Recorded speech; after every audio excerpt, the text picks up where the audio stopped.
Have you ever wondered how far art can go without crossing the boundaries of the sacred and the profane? Sam Smith and Kim Petras' performance at the 2023 Grammys ignited a fierce debate about the cultural impact of religious symbolism in pop music.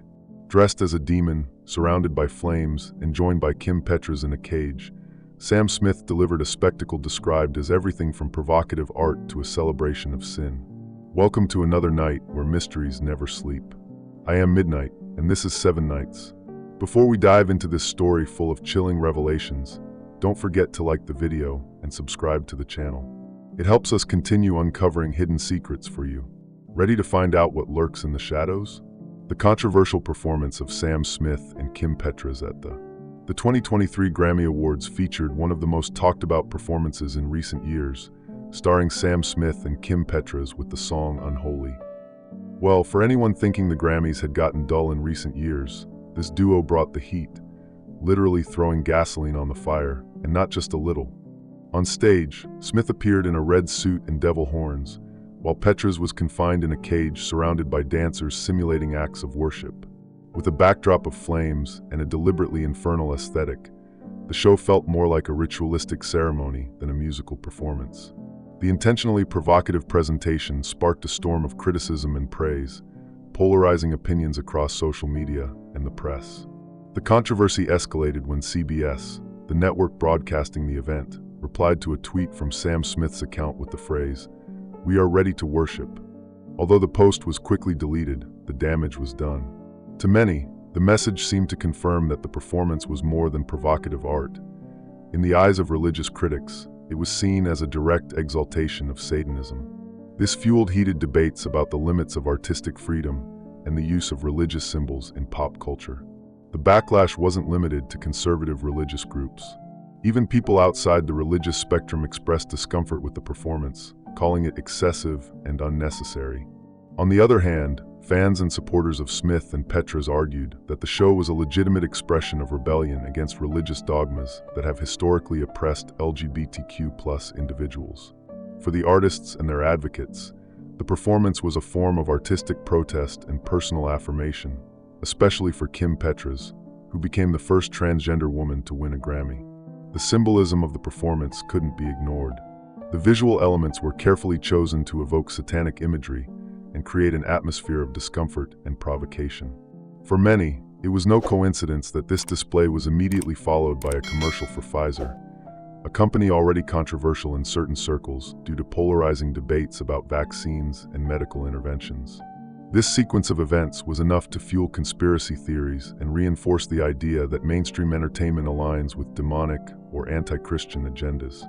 Despite the criticism, Sam Smith and Kim Petras stood by their performance, defending it as an exploration of sin and religious rejection. In later interviews, Petras explained that the hellish theme reflected her personal experiences of religious exclusion as a transgender woman. For her, growing up being rejected for her gender identity led to questioning and eventually challenging traditional religious morality. Nevertheless, the performance was labeled by some as a satanic glorification. The 2023 Grammys, with all their theatrics, transcended the status of a simple musical event. It became a catalyst for discussions about pop culture's influence on spirituality, moral values, and society's perception of the sacred and the profane. For some, it was a bold and necessary artistic celebration. For others, it signified how humanity is drifting away from its ethical and spiritual foundations. What is undeniable is that the performance left a deep impression and will continue to be debated for a long time. The influence of Satanism in pop culture. The influence of Satanism in pop culture is not a recent phenomenon, but it seems to be intensifying. Performances like that of Sam Smith and Kim Petras at the Grammys are just the tip of the iceberg.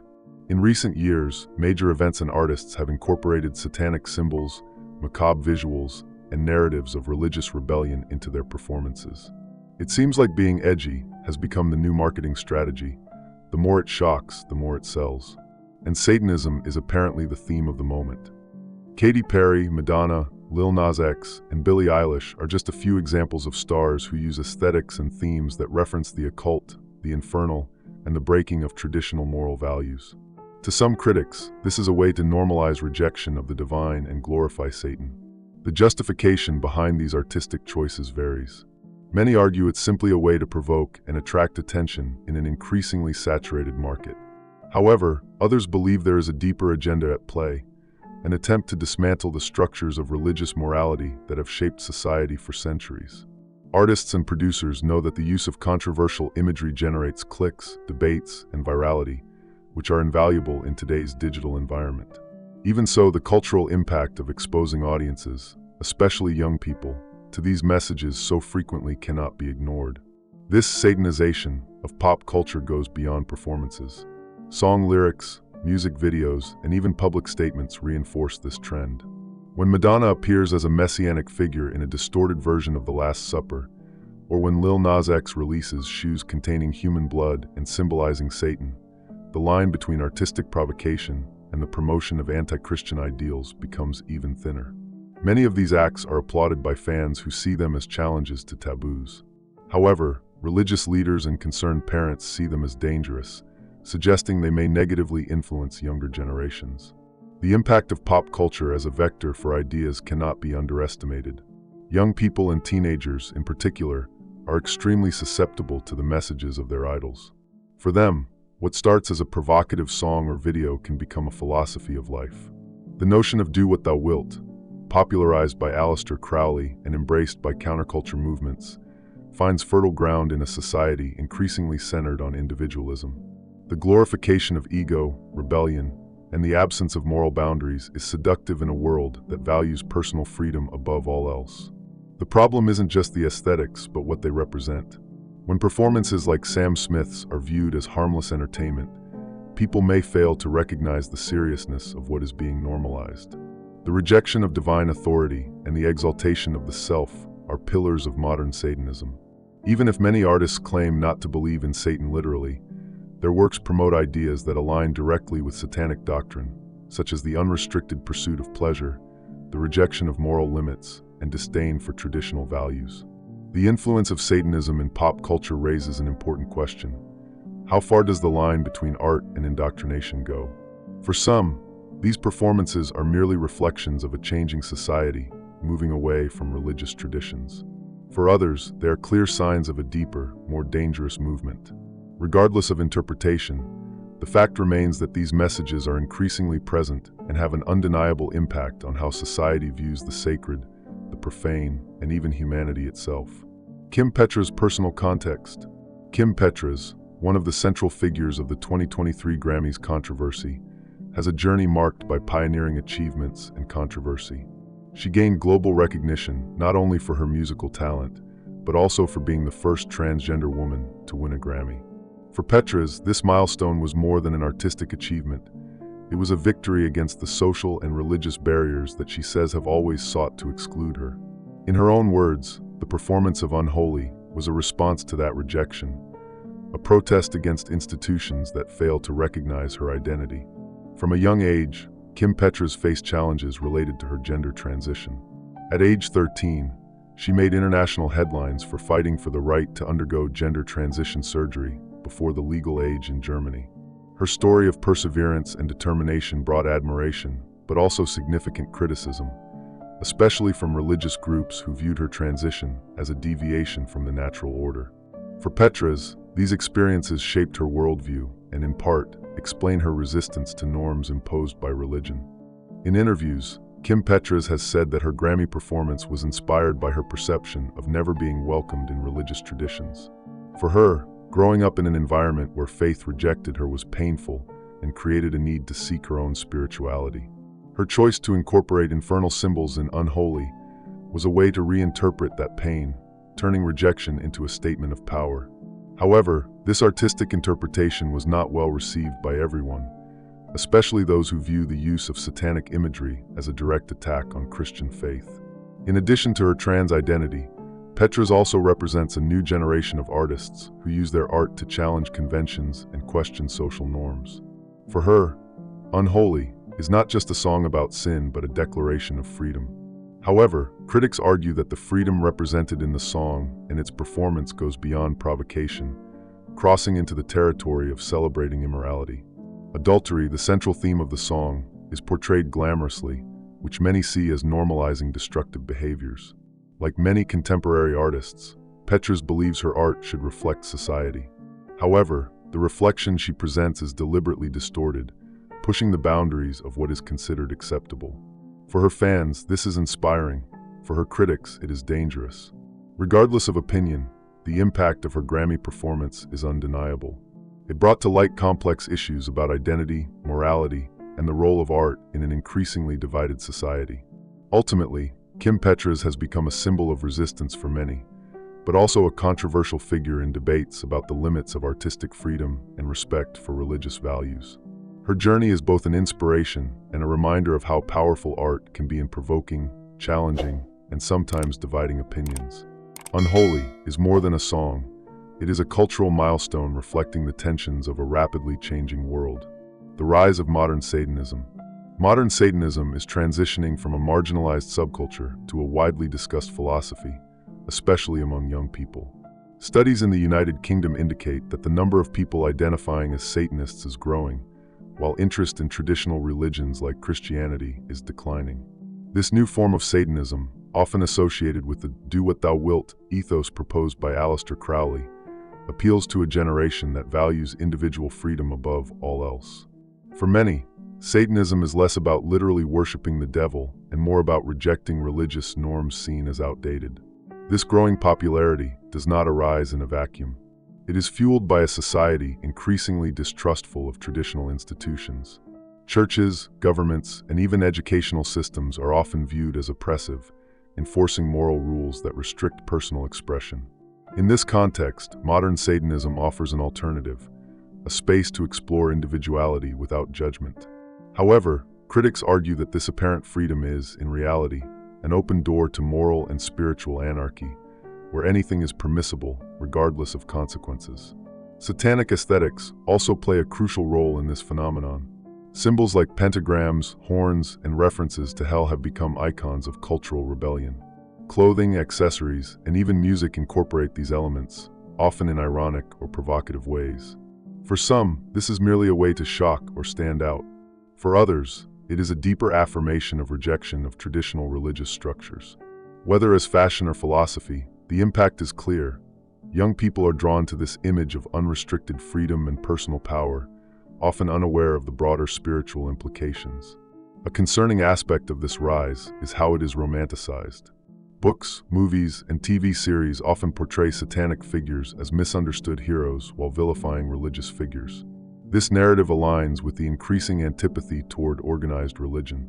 Instead of being seen as forces of oppression, satanic ideologies are presented as liberating. This resonates particularly with those who feel rejected or marginalized by religious institutions, creating a cycle where resentment fuels the adoption of these ideals.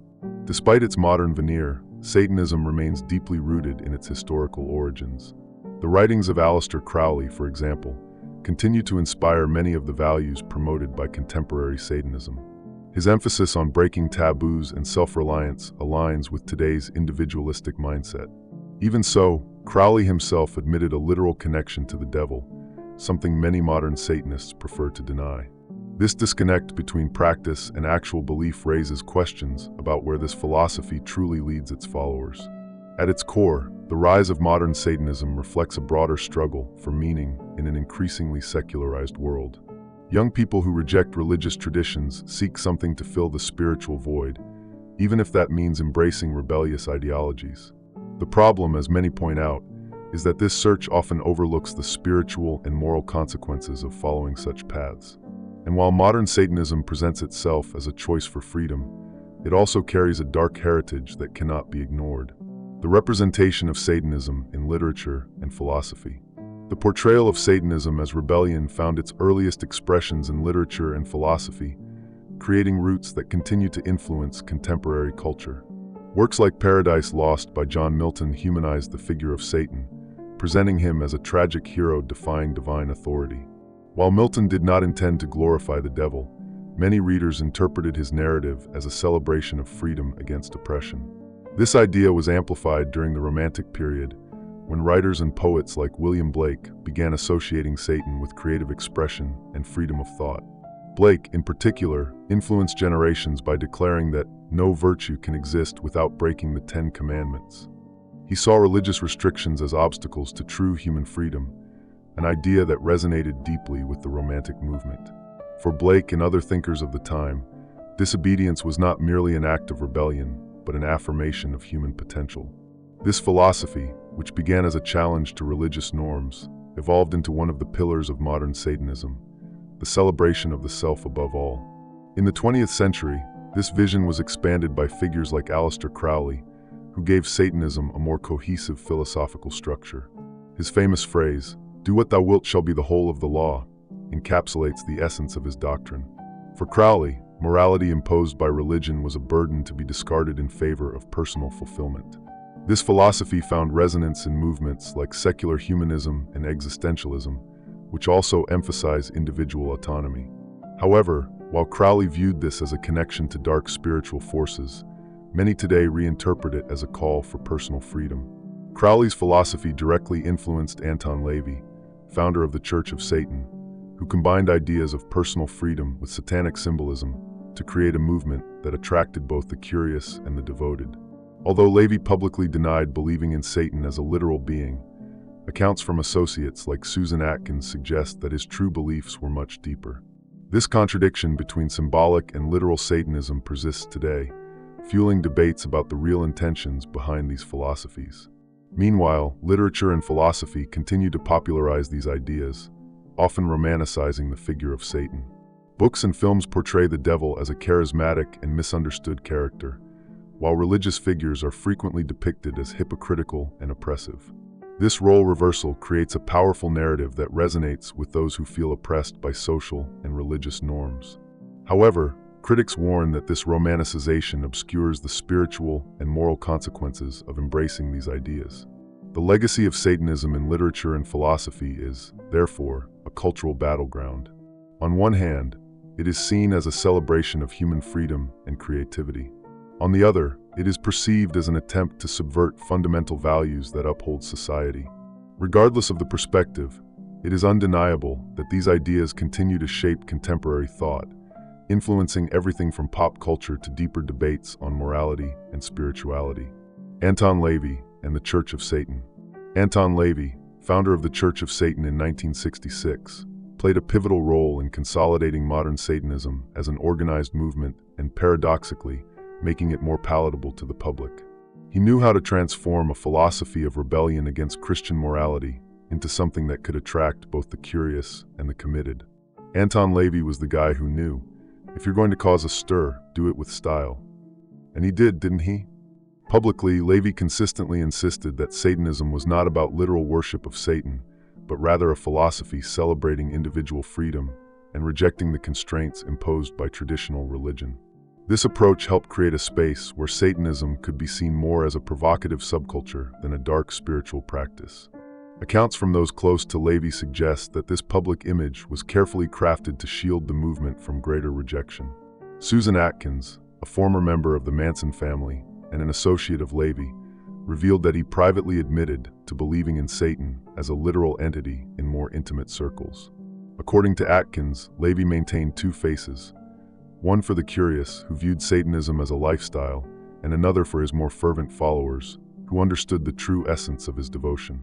This duality was an effective strategy for attracting a broad audience, but also sparked controversy over the authenticity of his intentions. The philosophy promoted by LaVey was alluring to those seeking to reject traditional values. He encouraged followers to embrace their deepest desires and live without guilt or remorse. In his main work, The Satanic Bible, he outlined principles such as indulgence instead of abstinence and vengeance instead of turning the other cheek. For many, these ideas were liberating, allowing for an open rejection of Christian morality without the need to justify their actions. However, critics warn that these principles promote a reckless and dangerous individualism, where personal needs and desires are placed above all else, including social harmony. Despite his influence, LaVey faced criticism from within the movement itself. More radical Satanists accused him of diluting the practice, turning Satanism into a commercial brand. For these critics, LaVey was more interested in gaining notoriety and profit than in leading a genuine movement. These accusations led to divisions within the Satanic community, resulting in the formation of new groups with more extreme approaches, such as the Temple of Set, founded by Michael A. Aquino. Even so, LaVey's legacy remains the starting point of modern Satanism and its popularization in Western culture. Another controversial aspect of LaVey was his ability to manipulate public perception. He knew how to use the media to generate interest while deflecting harsher criticism. His emphasis on denying a literal belief in Satan was partly an attempt to neutralize the stigma associated with the devil.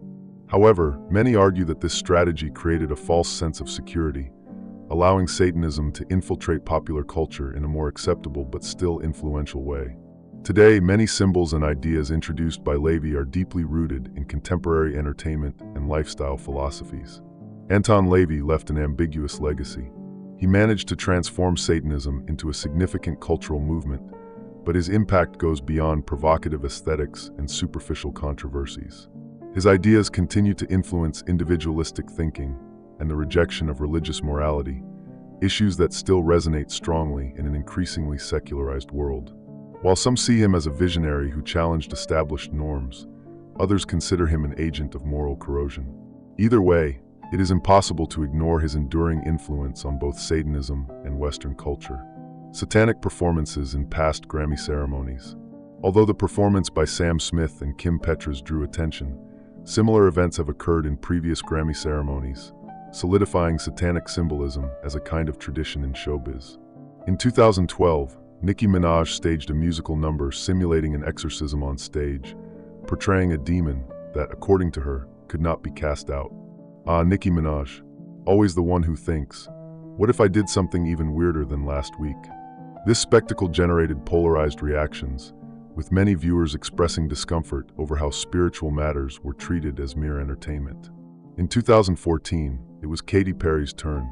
During her performance of Dark Horse, she staged what appeared to be a witchcraft ritual. With dancers dressed as demons and an aesthetic reminiscent of pagan cults, the performance was seen by many as a glorification of occultism. Perry, who has jokingly stated that she sold her soul to the devil, became one of the main examples of how pop culture has normalized satanic symbols. Unsurprisingly, she frequently becomes a target of criticism for her videos and lyrics that promote ambiguous and provocative messages. In 2015, Madonna took the symbolism to an even more explicit level. Her performance of Living for Love featured dancers with demonic horns worshiping her as she symbolically fell from the heavens. The performance was interpreted as a parody of Christianity and the fall of Lucifer, reinforcing the idea of rebellion against divine authority. The singer, known for using religious symbolism to provoke, stated that her art celebrates freedom, but critics argued that her constant references to Satanism go beyond provocation and verge on blasphemy. One of the most emblematic moments of all these ceremonies occurred when the band AC/DC performed Highway to Hell in 2015. During the performance, the audience was invited to wear glowing red horns, creating a sea of infernal lights that filled the venue. The song, which openly speaks about walking towards damnation and paying dues to the devil, was considered a milestone in the integration of satanic symbolism into major award shows. The spectacle was widely praised, but also sparked debates about the normalization of demonic iconography. These performances are just a few examples of how the Grammy Awards and other ceremonies have become stages for exploring Satanism as a central theme. If there's one place that knows how to turn a stage into a controversial altar, it's the Grammys. They're practically experts at it. While many artists and producers defend these choices as mere artistic expressions, critics see them as a deliberate attempt to undermine religious values and promote ideas of rebellion and individualism above all. These events not only reflect changing cultural values, but also fuel debates about the ethical and spiritual limits of entertainment. The constant repetition of satanic symbols at the Grammys and other large-scale events is no coincidence. These spectacles serve as tools of cultural influence, shaping how the public perceives the sacred and the profane. For some, they are just shocking and harmless performances. For others, they are signs of a deeper moral decline, where entertainment has become a vehicle for dangerous and corrosive ideas. Whatever the interpretation, one thing is certain: these performances have left a lasting impact on contemporary culture. The cultural strategy of normalization. The strategy of normalizing controversial themes in pop culture is not a spontaneous process, but a gradual and deliberate construction. When Madonna declared in a 1990s interview that she used her art to challenge social and sexual norms, she revealed a tactic that would become increasingly common among artists: the constant repetition of controversial elements until they cease to shock. "If people keep seeing it, eventually it won't be so strange anymore," she said. This approach relies on progressive exposure as a tool to desensitize the public and eventually transform taboos into acceptable behaviors. This strategy is directly reflected in the performances of artists like Sam Smith, Katy Perry, and Lil Nas X, who use religious or satanic symbols to provoke audiences. Initially, the reaction is rejection or discomfort, but over time, the constant repetition of these images makes them part of the collective imagination.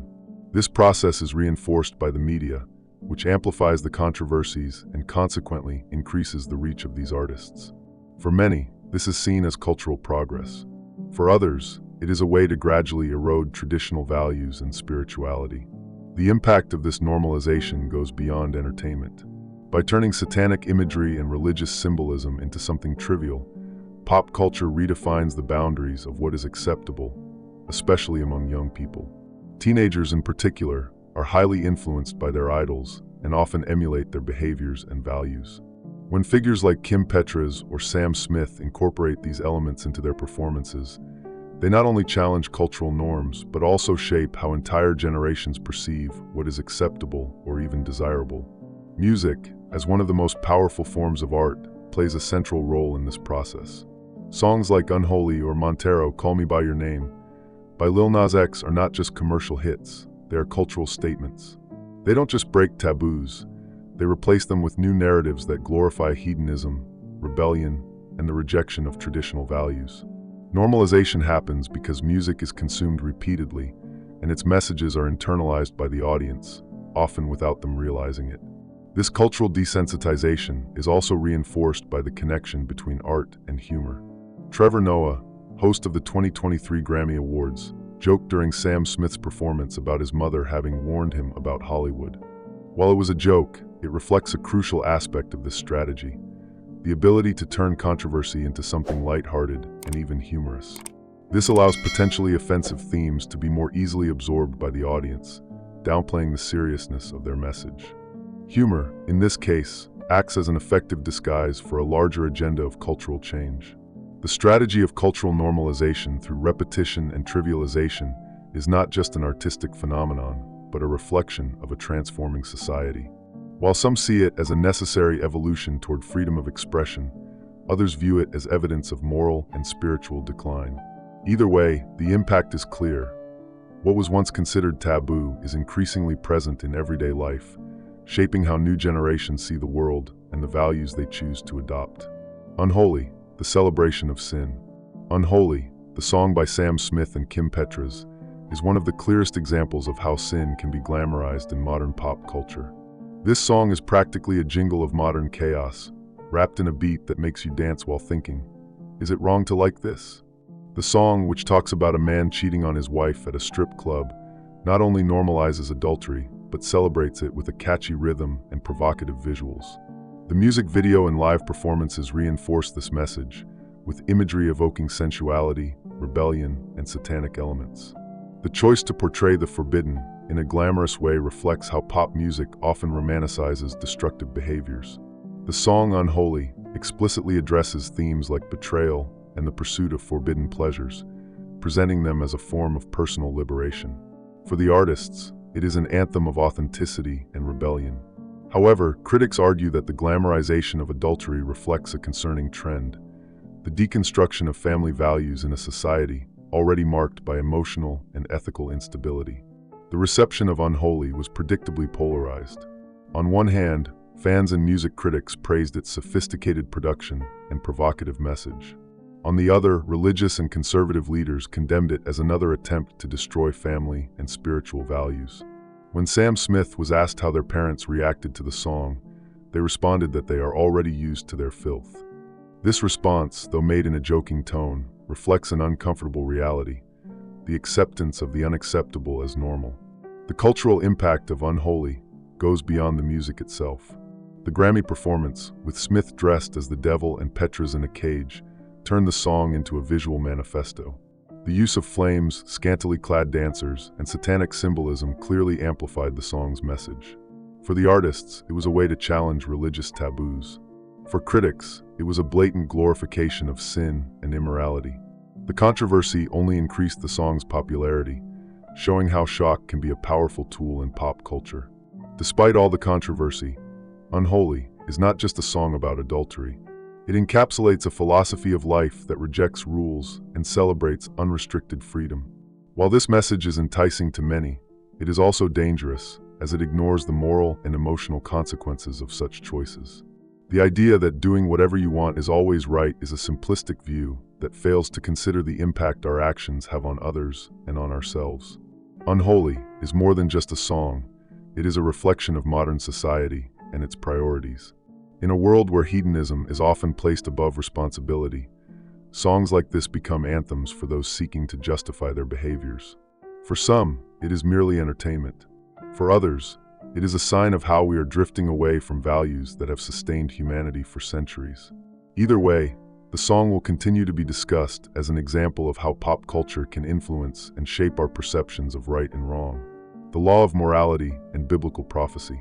The performance by Sam Smith and Kim Petras, along with other recent cultural manifestations, has been interpreted by many as evidence of a progressive departure from traditional morality. For Christian critics, these events are not merely artistic acts, but signs of a growing rebellion against God foretold in Scripture.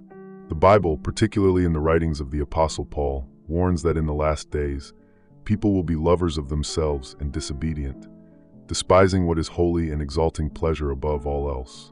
These descriptions seem to resonate with the glorification of hedonism that permeates much of modern pop culture. The rise of what many call the law of immorality is not only a reflection of cultural changes, but, according to some religious perspectives, a fulfillment of biblical prophecies. In the book of Matthew, Jesus warned that the love of many will grow cold due to the increase of iniquity.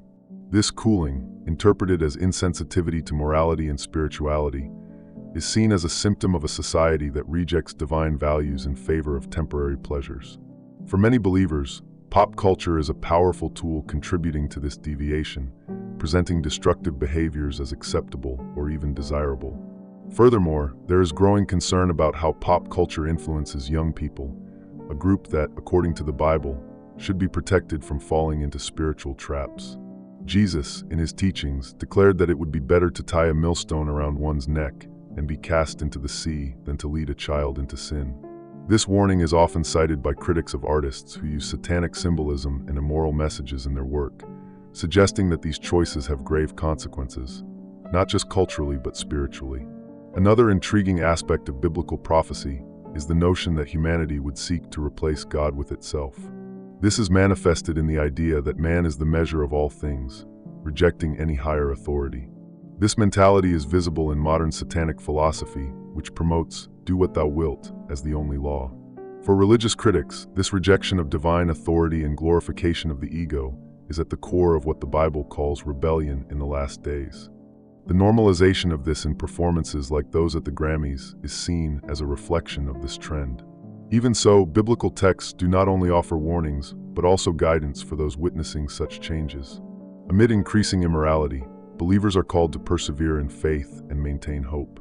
The Apostle Paul, in his second letter to Timothy, advises the faithful to stand firm in the truth, even when facing persecution or feeling discouraged by the behavior around them. This message of resilience is a reminder that, although culture may change, spiritual values should not be abandoned. Finally, the rise of immorality in modern culture is, for many, an invitation to reflection.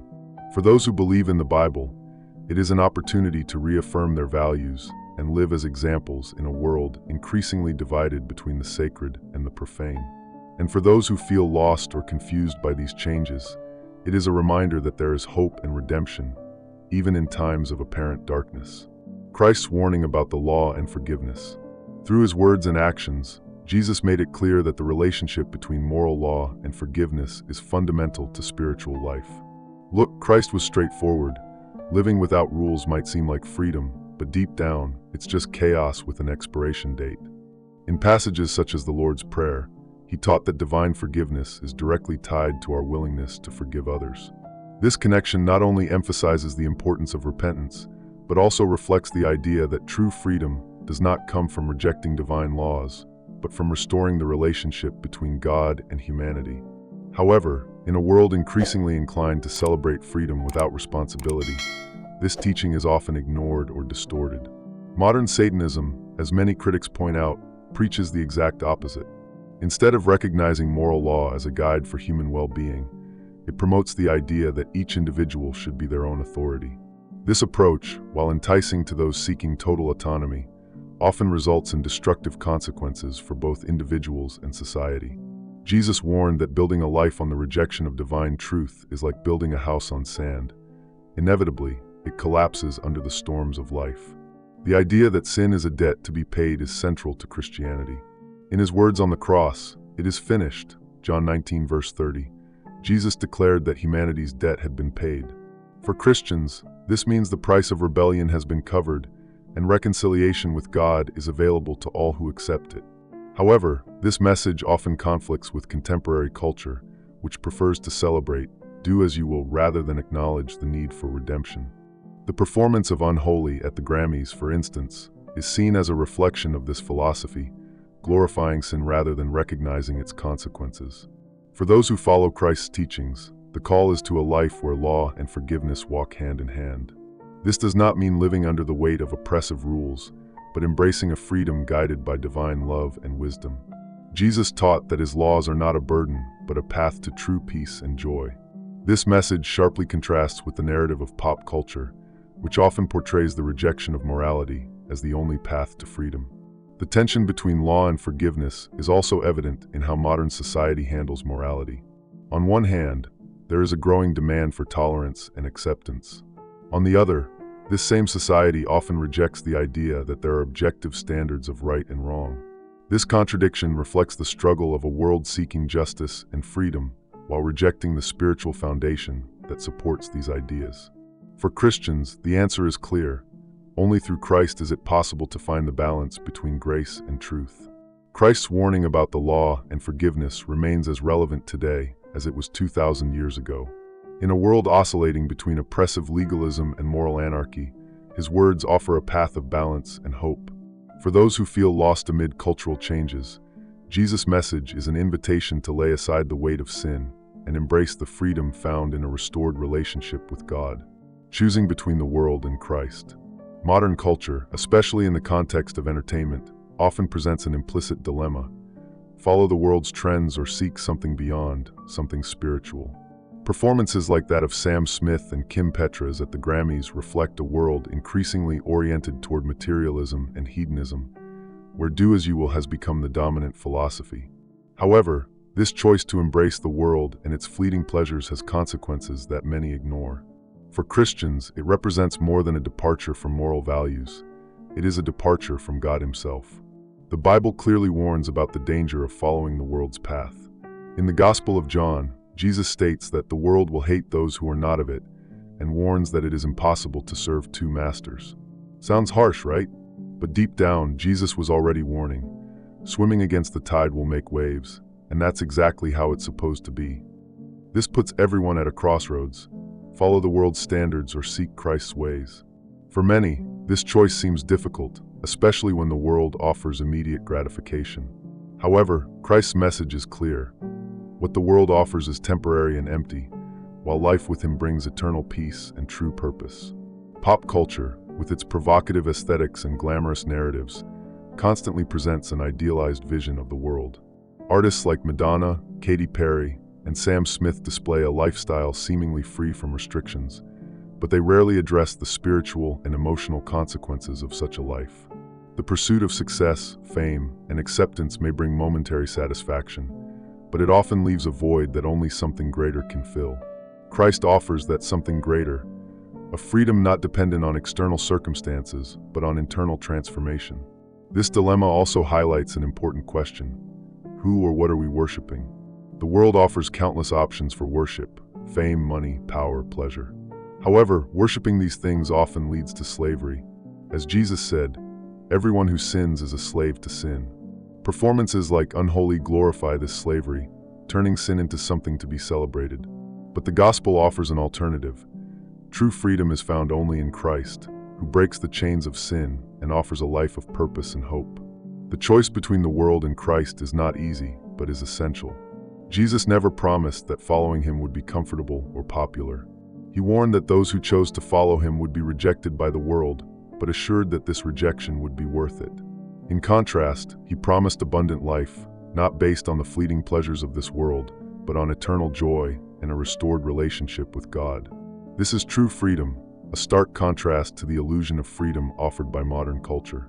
The challenge of choosing between the world and Christ is a matter of where we place our trust and hope. The world will change, its trends will fade, and its values will be forgotten. Christ, on the other hand, is eternal. He offers a love that does not depend on our achievements, forgiveness that cannot be purchased, and a life that does not end with death. This choice, though difficult, is the only one that truly matters. After all, as Jesus asked, what good is it for someone to gain the whole world, yet forfeit their soul? The performance of Sam Smith and Kim Petras at the 2023 Grammys was not just a musical act. It was a reflection of deep cultural and spiritual tensions. The line between art and advocacy continues to be debated, but one thing is certain: the cultural impact of these images cannot be ignored. This story is just one piece. Someday, you might see the whole puzzle. If this made you think, subscribe and like the video. It helps the channel grow. Don't forget to share. After all, more voices mean more discoveries. If you've made it this far, it's because something in this mystery captivated you. But I bet you haven't seen everything yet. Click on the next videos now to continue your journey into the unknown. Don't forget to comment, like, and subscribe so you don't miss the next secrets I'm about to reveal. But be careful. Once you step inside, there's no turning back.